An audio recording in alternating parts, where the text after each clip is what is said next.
evening, everyone. Welcome. Welcome to Helen here for the first time.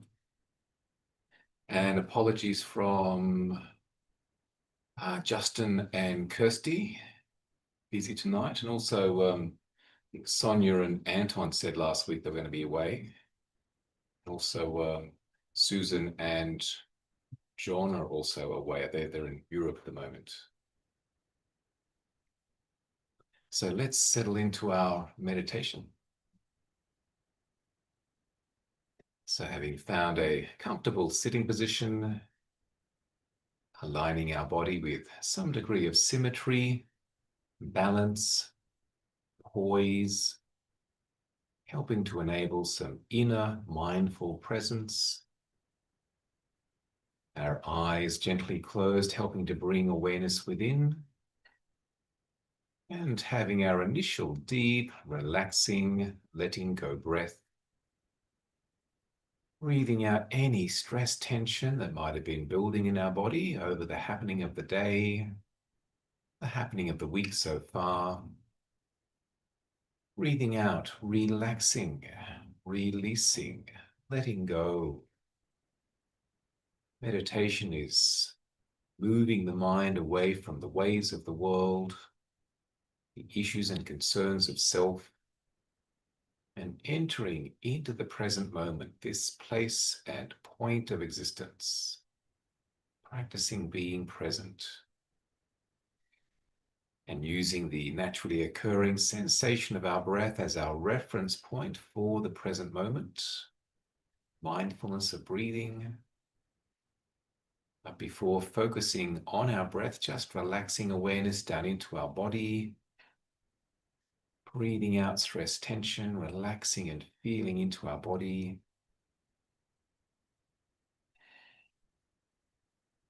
Sensing and feeling our body sitting here.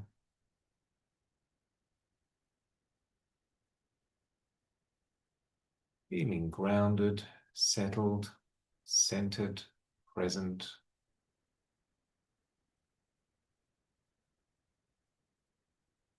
And noticing a few contact sensations, mindfulness of the body, sensation of our feet connecting with the floor.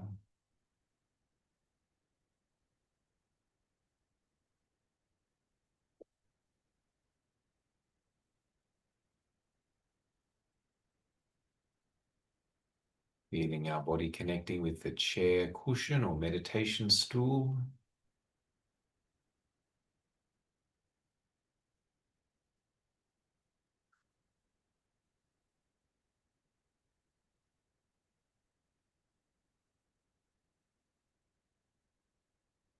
Feeling our hands and fingers resting in our lap, one hand against the other, or against the fabric of our clothes.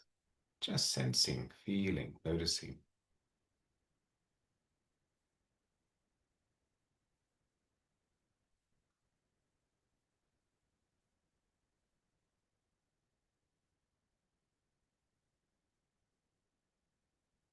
And bringing our awareness up further to our face. Noticing our face, even feeling the air connecting with our face.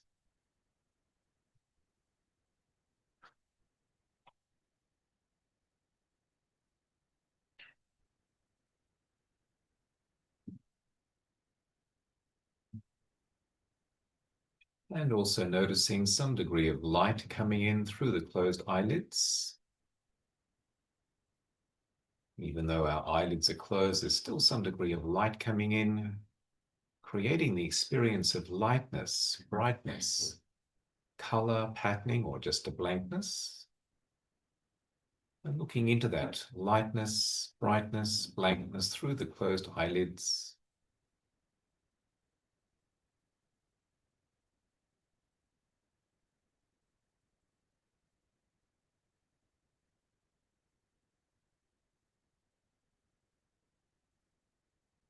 And not being distracted or disturbed by any background sounds.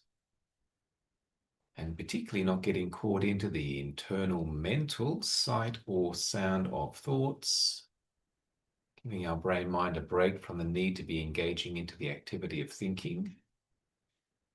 but rather consciously and mindfully choosing to bring our attention to the sensation of our breath,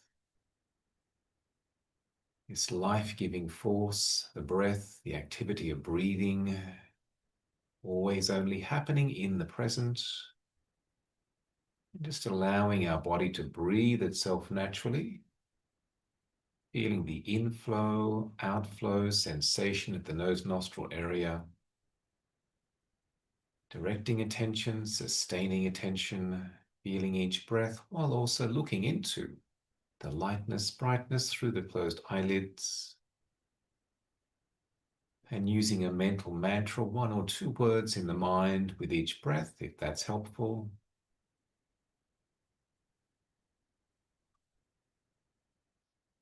Exercising attention, developing focus, collectedness, concentration, and inner calm ease. Just staying with the breath, always returning or beginning back again if we get distracted. Feeling, knowing each breath in each present moment.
I also remembered the woman that came last week, Sue, said she wouldn't be with us tonight. She was going in for cancer surgery this morning. So we hope that that's gone well for her and she's recovering. She hopes to be back as soon as she can.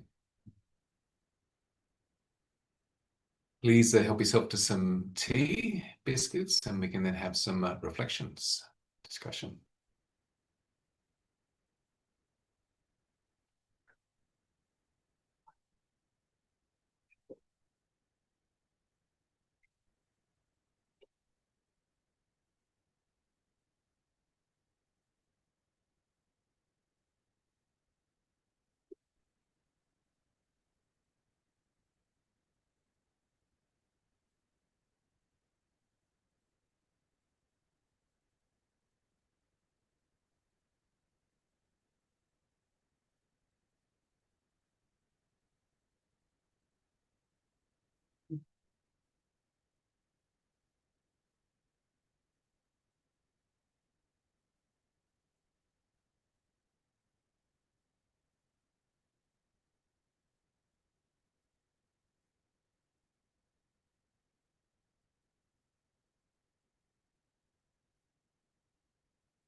So who wasn't here last week? 1, 2, 3, 4. Okay. Just a bit of a recap and remind of our ongoing reflections, contemplations, even meditations on the theme of relationship. So appreciating that life very much is the experience of relationship, different levels and domains of relationship, and also much of the quality of our life is determined by the quality of relationships that we have. And again, varying types of relationship. The first one being the relationship that the mind, conscious awareness, has to the phenomenal world of experience through the senses.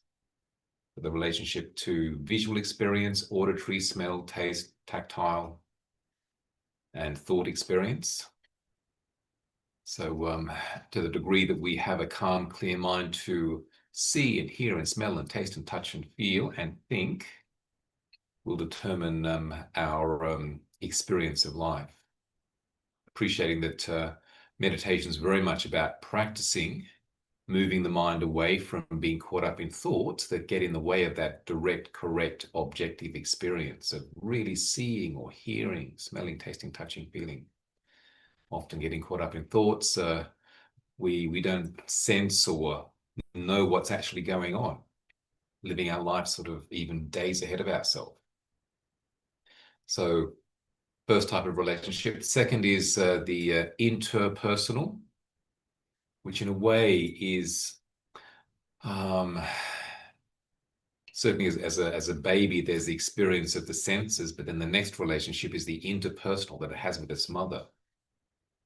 And obviously that's very significant and important for the first few years of life, but ongoing for human experience, quality, good, healthy relationships with others, whether it's one other or a number of others, very, very important. And again, even some of those early interpersonal relationships, particularly with family, then determine the character of the person, how they then relate to and experience life and others through some of that early childhood conditioning. And then the next one is the intrapersonal. So our relationship with ourself, how we feel about ourselves. And when we spoke about that, the importance of having a healthy, wholesome, skillful, meaningful relationship with yourself, because the opposite is not good at all. If we don't have a relationship with ourselves, we don't like ourselves, don't appreciate ourselves, don't understand ourselves, don't want to be with ourselves, got to be with someone else to distract ourselves from ourselves. So not helpful. In a way, much of our life is learning to accept and accommodate our sense of self, being able to be patient with ourselves, compassionate towards ourselves. In the Buddhist sense, developing that kalyana mitta, spiritual friendship or beautiful friendship with ourselves. Because when we don't have that, then life becomes more difficult and distressing. So that sense of seeing and feeling towards oneself as if one was one's own best friend, given that we're the one that we're gonna wake up with in the morning. No matter who else might be there or no one, it's like, well, I'm waking up with me. I'm going to spend the rest of my day with me, so I hope I'm okay with me. If not, then that's when people sleep in. I don't want to spend a day with me, just keep sleeping. And last week we started to look into another type of relationship that often we don't give much consideration to unless we meditate or have a spiritual practice, and that is the transpersonal relationship. The relationship that the mind has to that which is beyond the individual egoistic sense of self. Transpersonal.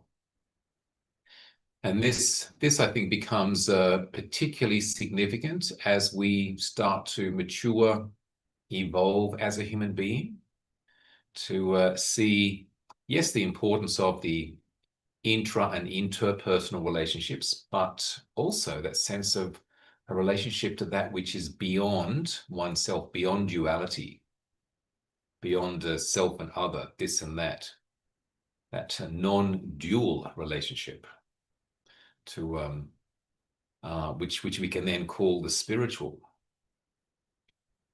And in this, it's like part of the evolution of our psyche as in psychology, psyche, soul, spirit, to sense something just beyond the self sort of thought making, conceiving, perceiving, identification, personalizing that goes on, a sense of something beyond self. And in many ways,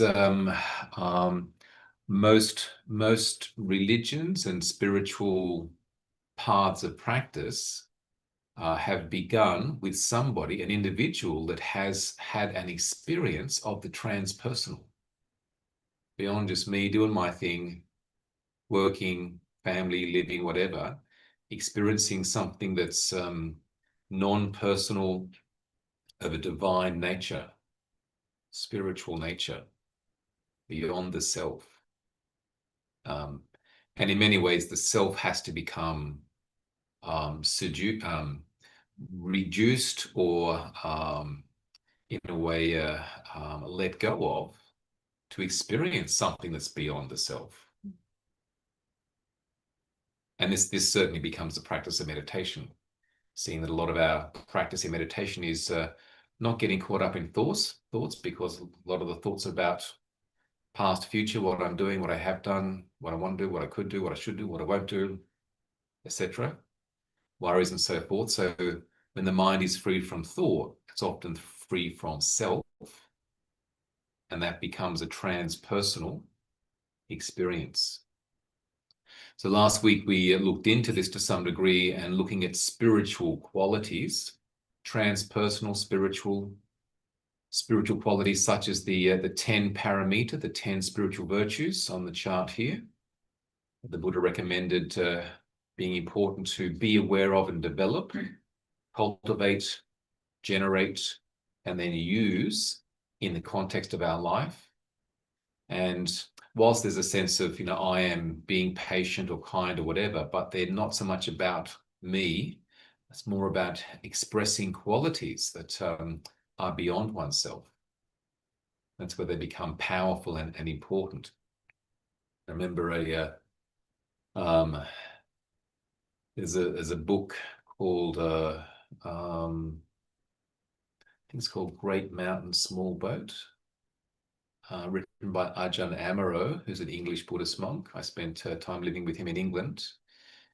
He's now the abbot of Amaravati monastery in England. And in that, he quotes a letter that Ajahn Chah, monk in the photograph,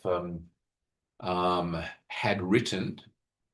He had someone write it for him because he didn't speak or write English, but translated and then written down to Ajahn Sumedho, his senior Western disciple, who was going to go to England to start a monastery there. First time sort of developing a monastery, Buddhist monastery in England. And the letter said, Sumedho, whenever you have thoughts of liking or disliking for anything whatsoever, these will become your aids and allies in building paramita. The Buddha Dharma, so the truth of enlightenment, is not found in moving forward, not found in moving backwards, not found in standing still.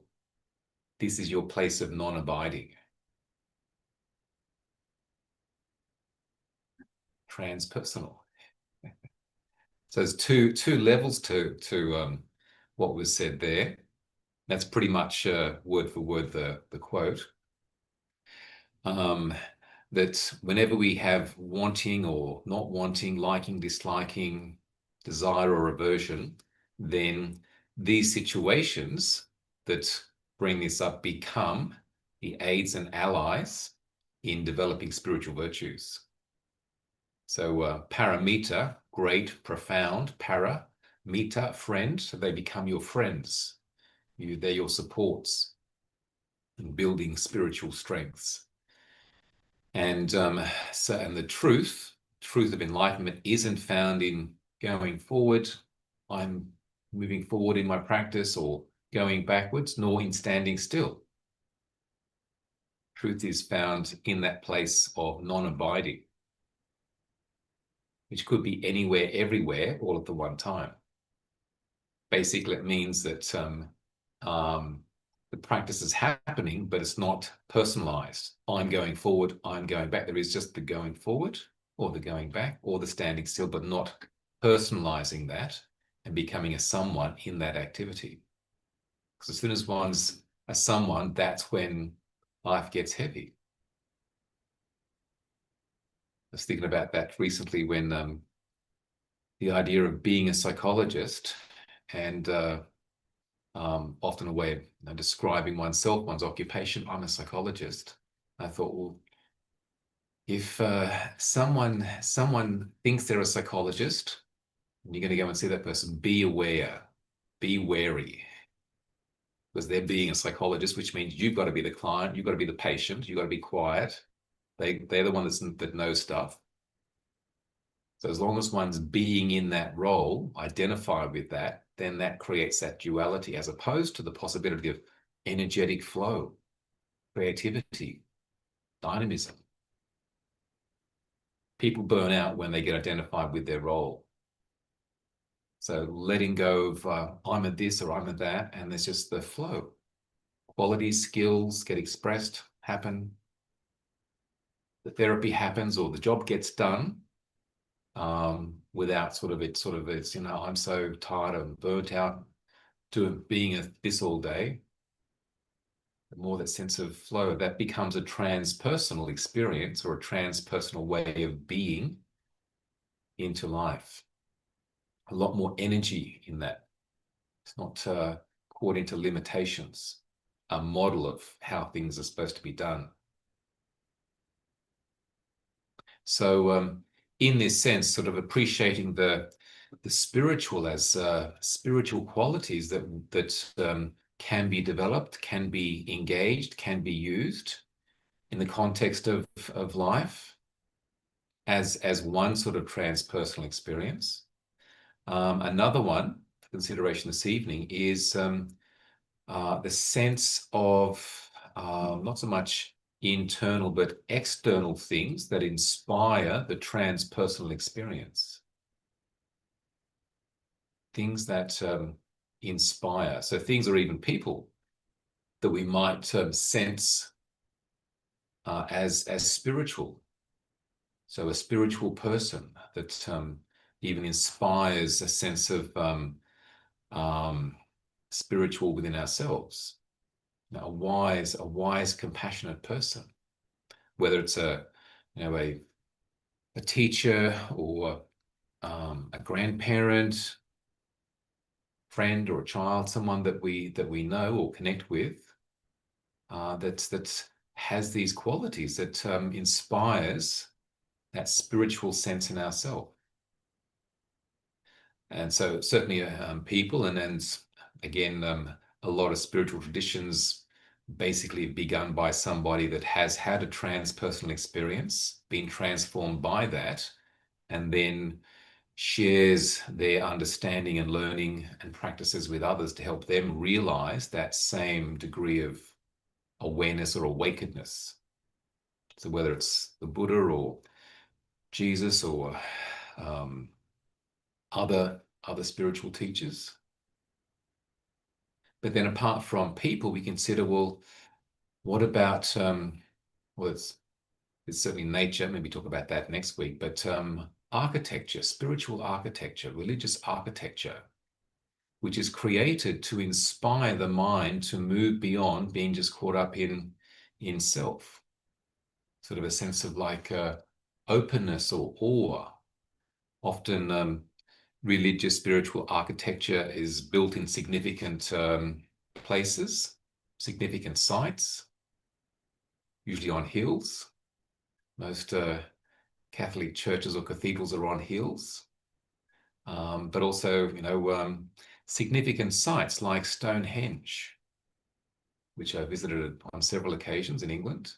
It's a significant site, and even the pillars are in a significant position that align with certain planets and stars at certain equinox and so forth. That enables a type of a spiritual awe. I've never been in the Stonehenge at night, but have seen clips on TV where at night, so it's like, wow, it's special. It's not just about a geological, archaeological type of architectural structure. It's something sacred, something spiritual there that inspires the mind to move beyond work on Monday. There's something special. And the same with going into a temple, a cathedral, a meditation hall, built in a way that moves the mind beyond sort of self and roles and those sort of worldly, mundane limitations, enabling a transpersonal experience. Certainly when I was living in Thailand, visiting, particularly in Bangkok, where there's huge temples, you go inside, it's like, amazing. It's like the space, the architecture, the colors, tile work.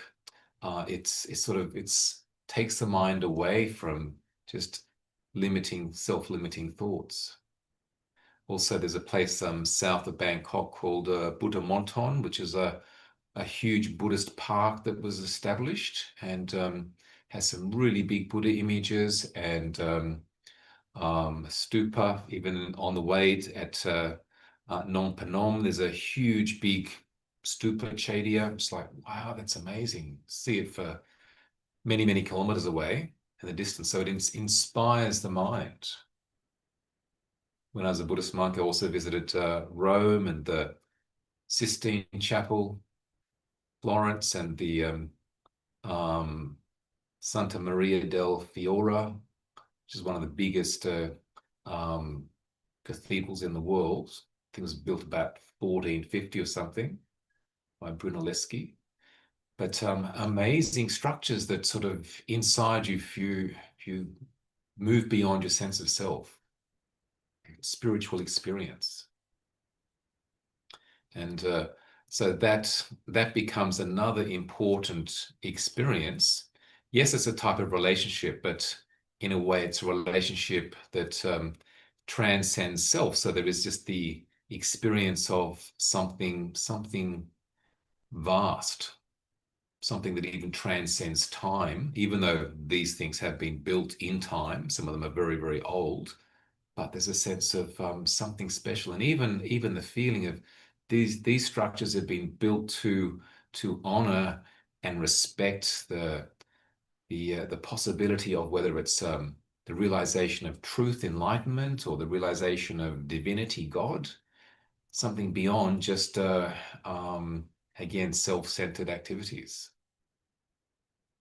So I think we need more and more of consideration of that transpersonal, because our world has become very caught up in just the mundane, the material, the ordinary, and people are finding a lack of fulfillment in that.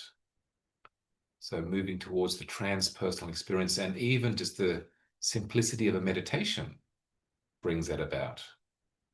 Quietening the mind, being still, and having some inner calm, some inner spaciousness, something that's quite profound. And particularly even the possibility of the experience of, as I mentioned before, the numinous. Has anyone looked up the word? Numinous? Anyone know what it means? I'll let you look it up. Numin, Numin, numin, numinal, and also numinos. We'll also maybe talk about that next week as well. So any questions or comments yourself around the this idea of the transpersonal relationship, a relationship to that which takes the mind beyond being caught up in just the sense of self and the limitations of self towards more of a spiritual religious experience? Has anyone had a experience like this, maybe going into a special place, a sacred space?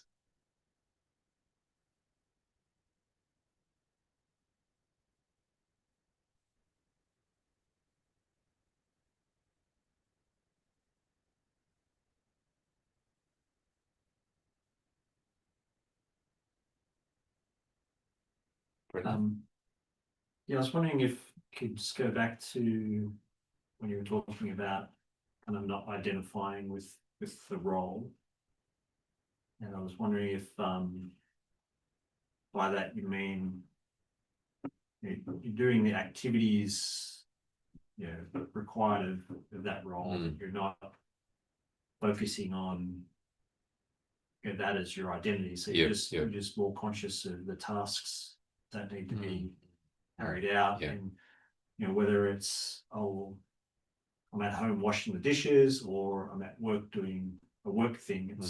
They're just activities, and not to get kind of caught up in identifying with, well, now I'm at home. I'm in the role of I own this house and I have to maintain it versus I'm at work and now the work person and I have to do the work things? Is it more just but also even to the point where you're not even so aware of an I doing it. It's just there's a happening. So there's a flow of experience, and which often is spoken about as a peak experience, where somebody is totally in flow. Mihaly Csikszentmihalyi coined this term flow for a psychological experience that also is seen as a religious experience or spiritual, because the mind lets go of self and there's just a sense of flow in the moment.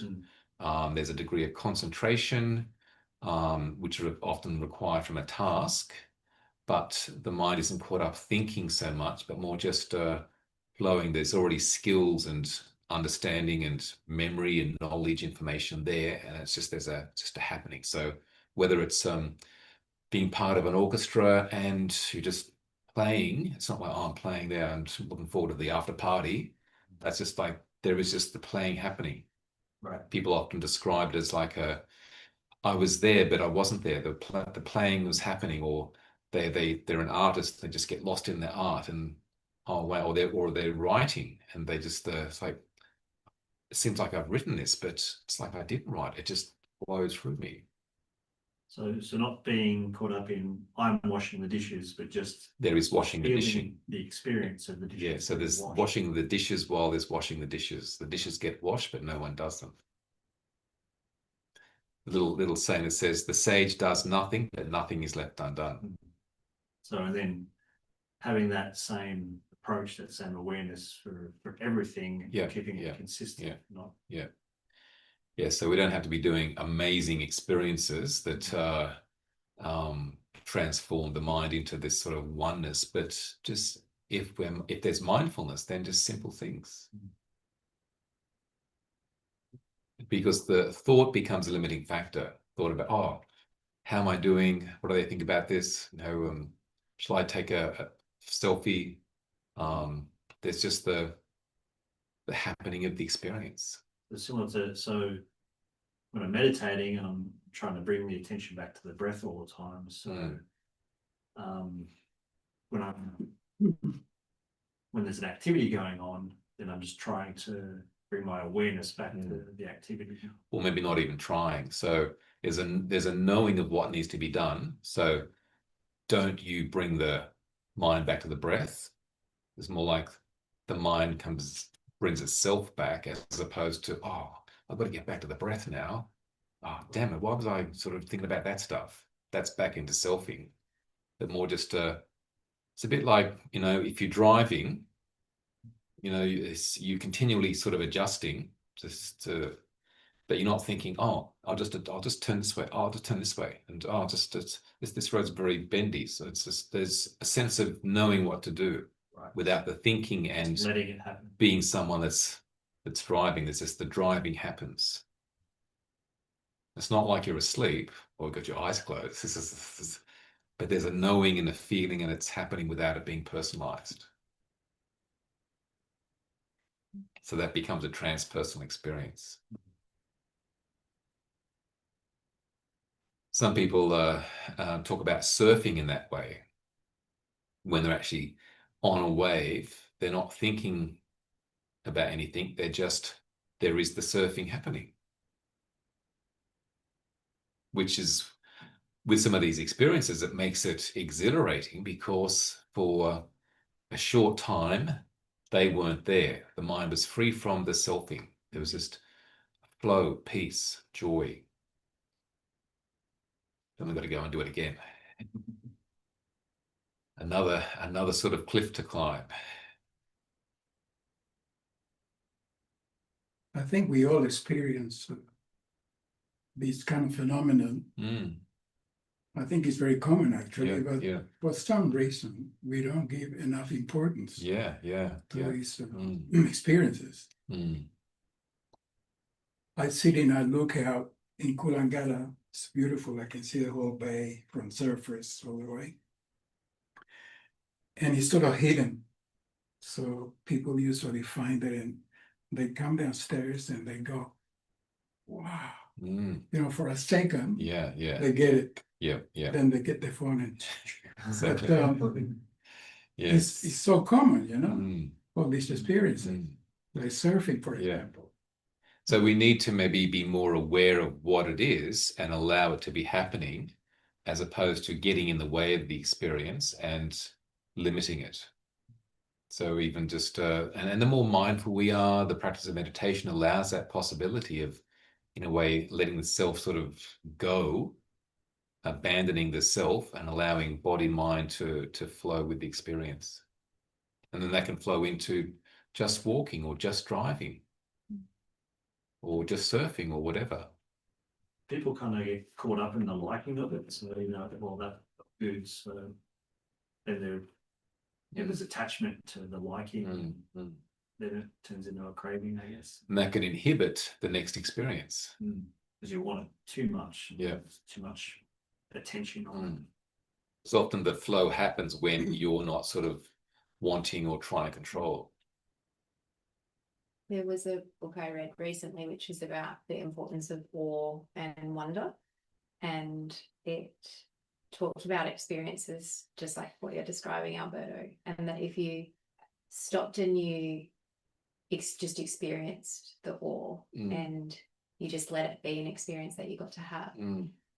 They did some studies about it, but it showed that the people who experienced that on a regular basis and paid attention to it were more likely to act generously and connect with other people in meaningful ways, because they had experienced a feeling that was not an object that made them feel good or made them feel at peace or made them feel at ease. And so they were more likely to want to spread that to the community that they were in. But they found it really hard to describe because it's just a feeling of peacefulness. But I try and do that now every time I'm in a place where there's awe, is just let that have an impact on me in that way. And the insight is that the identity or sense of self is a construct and doesn't always have to be appearing or apparent. It can, the self can be can go quiet. It can be sort of put aside, and then maybe something wonderful can happen. And obviously those people that have that, there's less fear about letting go of their self and connecting and sharing and being with other people. More compassion, not all about me and what I want and so forth. Well, do give these things consideration, important reflections, and we can reflect and go a bit further next week. And if you like, look up the word numinous. So we'll check out what you've learned next week. Numinous. Have a good week and see you next time. Thank you. Thank you.